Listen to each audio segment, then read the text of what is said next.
Hello guys, welcome back to my channel. আশা করছি সবাই ভালো আছেন, সুস্থ আছেন আর আমার চ্যানেলের সাথেই আছেন। তো এখানে আয়রা খুব সুন্দর করে নাচু করছে আর হামি কাটছে। যাই হোক, এই ভিডিওটা অনেক দিন আগের, ভাবলাম আপনাদের সাথে শেয়ার করি। আর এখন যেটা শেয়ার করব সেটা হচ্ছে ফ্রাইডে স্পেশাল লাঞ্চ।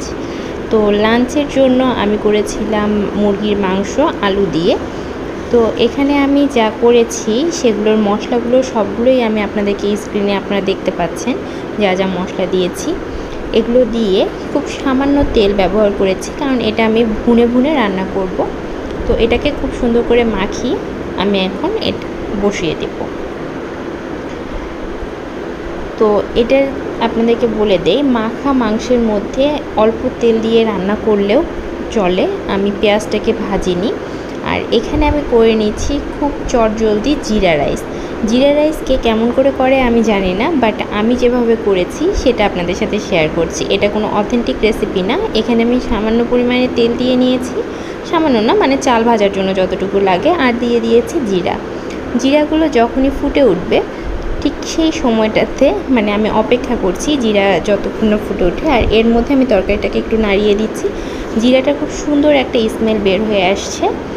এখন আমি দিয়ে দিয়েছি চালটাকে এখন আমি নাড়াচাড়া করছি। এটার মধ্যে আমি অন্য কোনো মশলা ব্যবহার করব না, কারণ অন্য কোনো মশলা যদি আমি ব্যবহার করি তাহলে জিরার যে গন্ধ, সেই গন্ধটা আর আমি পাবো না।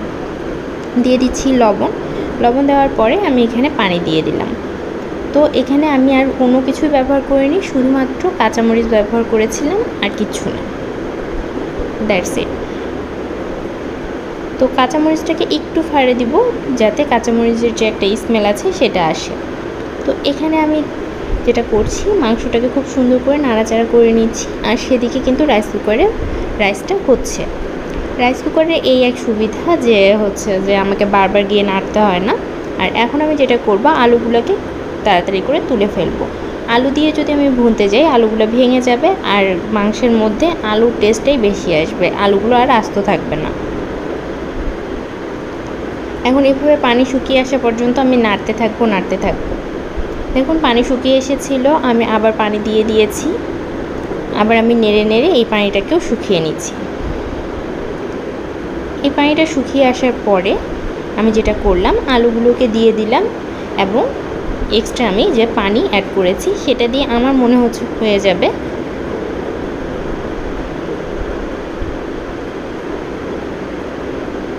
তারপরে আমি কিছুটা পানি অ্যাড করে সেটাকে রেখে দিয়েছি দমে।